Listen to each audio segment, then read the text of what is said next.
information about your childhood or what it was like growing up? Oh God, I lived in the inner city in Milwaukee, Wisconsin. Wow. Yeah, very, very cement blocks. I have 7 children, 7 siblings. Wow. My mom has 13. My dad has 12. A very large family. Yeah. 6 of us went in the military. My mom's kids. Yeah, we grew up and moved away. We have Army, Navy. My brother's a career Navy. He's a Master Chief. Yeah. And then I was in the Army. I have another sister who was in the Army. I have another brother who was in the Marines. Another brother that was in the Army. Were you the youngest? Or? I'm the oldest girl. Wow. My one brother is older than me. He was in the Marines. Okay. Yeah. I actually joined the military because I broke up with a boy.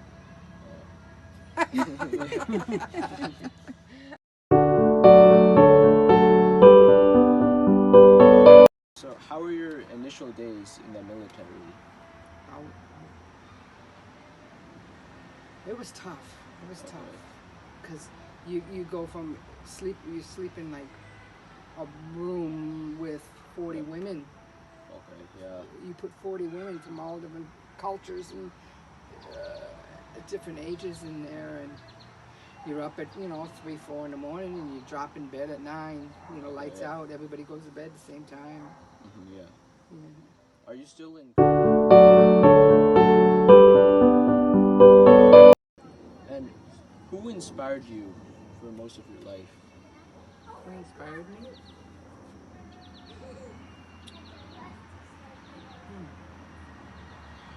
More or less, I think my mom. Not any particular. My mom and the uncle that never talked about his military. He never married, but he was always there. We knew he was in the military, but he never talked about it. I think he was. I was proud of what him.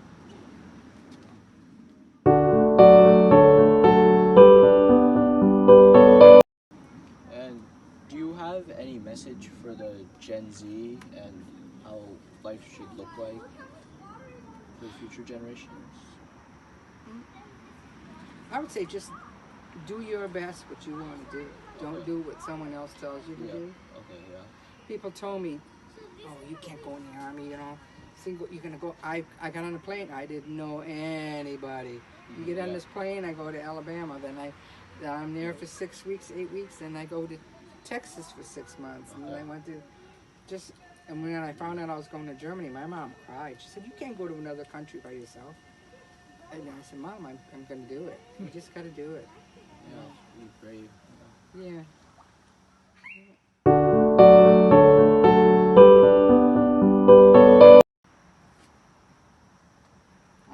I don't have a particular one. I like the camaraderie when I was in basic training. To me, I always liked that. That's, do you know what cadence is? Yeah. The singing of the songs and marching. I love that part of it. That's that part I like. That part I like. Nice.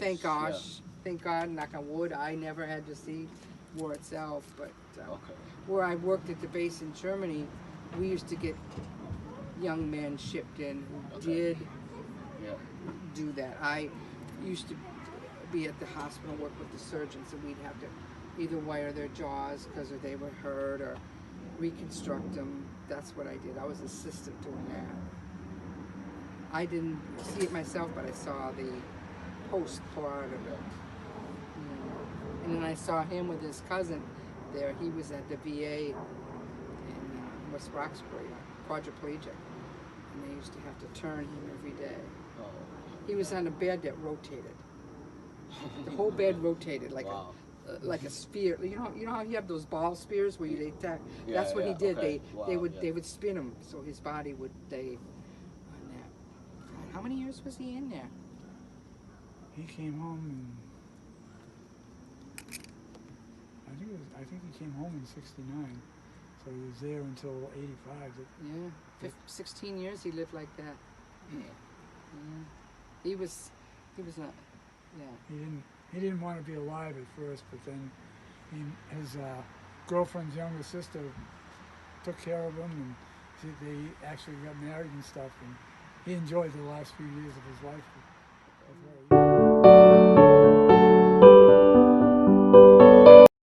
I went to the Berlin Wall. Wow. I went, like, the, I don't know, did you see about the guy that just defected from the Korean War? The young guy that just went over and defected to North Korea? Did you see it It on was the on the news? news the other day. No, He went to the DMZ. DMZ is where, like, Demilitarized zones. you have, like, North Korea's here and South Korea's here. Yeah. You have, like, a lake. Yeah. Like, not like a lake, like a little river. I have pictures. Like, if you look at you could stand here, and they would be, like, from here to the motorhome away. That's how wide the water was between the two countries. You could see in the hillsides, bunkers, the guys with their weapons watching you. And they used to tell you, don't wave, don't put your camera up, but you, of course you did. You just kind of went behind a tree and did it. But, I mean, you don't, they say you don't wave, don't antagonize them, don't try to talk to them, wait, you know, nothing like that. You could actually see them on the other side. How scary, it's like, wow, they're serious. Yeah, when you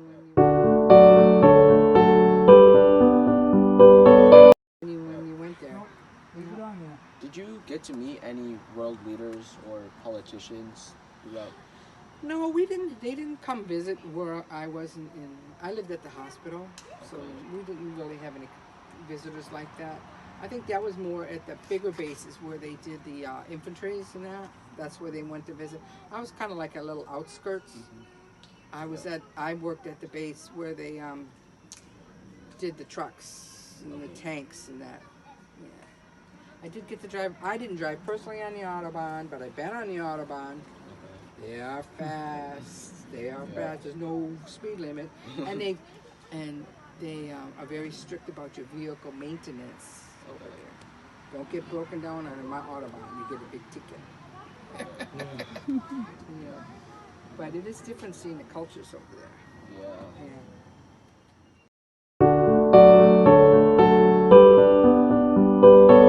Get to buy clothes, so I was wearing, just regular civilian clothes here in the States.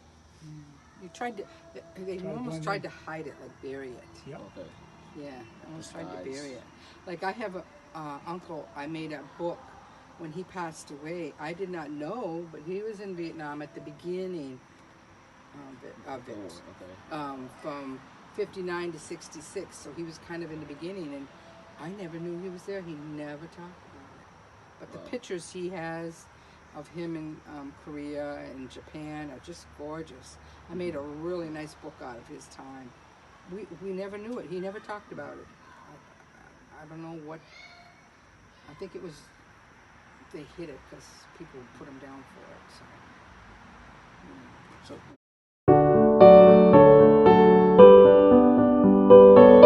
What are some of the various places you visited? Me? Yeah. Oh, I've been to the Black Forest. Where else? Oh, we went down the Rhine River. Yeah, we went on the Rhine River cruise. I've been to Amsterdam. Been to Switzerland. Yeah. He saw mostly European. I mean, he saw the Asian country. Okay, yeah. I saw the European countries. I went to France. Beautiful countries. Yeah. Beautiful. Yeah. The USOs used to have sponsored trips for all the military. You could sign up and go. They would do the buses and the trains. I went to the year I was at in Munich. I went to the Oktoberfest, the real Oktoberfest in Munich. There was a bomb the day I was there. Oh. Someone put bombs in the trash cans. Okay. Yeah, that was in 1979, the year I was there. They protesting. They put bombs in the. Luckily, I wasn't. I was on the other side, but yeah. So they were still protesting. Talking about the Berlin Wall.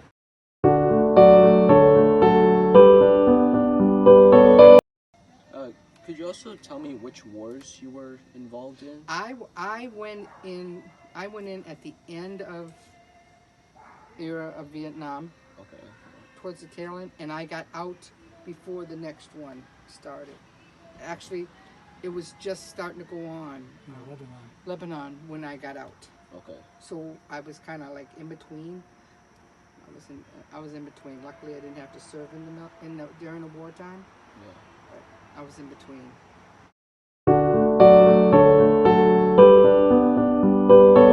And how long did you serve? 4.5 years. Yeah. I have. What weapons did you shoot in basic training? I didn't have to. Oh, I'm a marksman, rifle, and expert in grenades. Oh. Yeah. Those are Sharpshooter fun. and- Yeah, that sounds cool. Yeah, sharpshooter and grenades and expert in rifle. Yeah. I shot the law. That's fun. That's Yeah. the light anti-tank Yeah. weapon. Yeah, those are fun. But really, my chances of doing that in the general field, doing those is slim to none. But I still have to learn how to do them. I could break my rifle down and put it back together like everybody else. We all had to do that. Time you. They time you. Put you on a big sheet, and you have to take your weapon apart. They come and make sure it's all apart, and then you got to put it back together again. Wow. Yeah. Yeah, they time you. Yeah.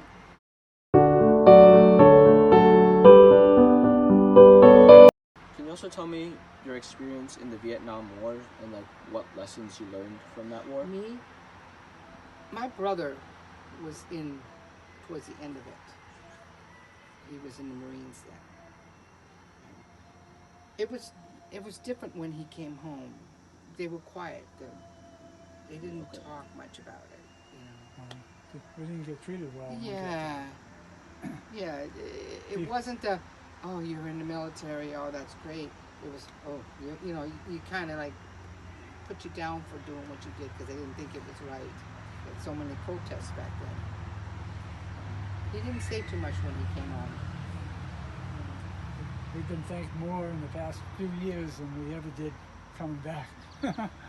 We're almost, some of the guys on the ship were actually buying wigs so they wouldn't look like, you know, they were in the service. Okay. And I was too cheap to buy one, but I didn't. But I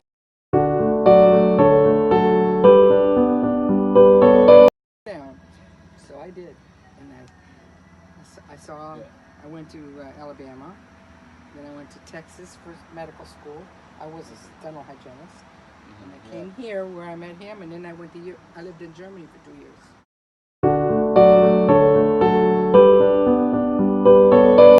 So how was your experience in Germany? Oh, I lived at the hospital, and German people are really wonderful, especially if you go out and if you try to, you don't have to speak German fluently, just try. Good morning, you know, danke for thank you. You know, you have to try, and as long as you tried and acknowledged their culture, they were very friendly. Yeah. I lived at the hospital. I saw France, I went to Holland, I went to Sweden, I went all over the place. The USO, it was fun. Yes. Are you still in contact with? Yes, I am actually. I'm in contact with a couple of them that I still, Wow, yeah. yeah, One's in nice. Michigan and the other one's in New York. Yeah.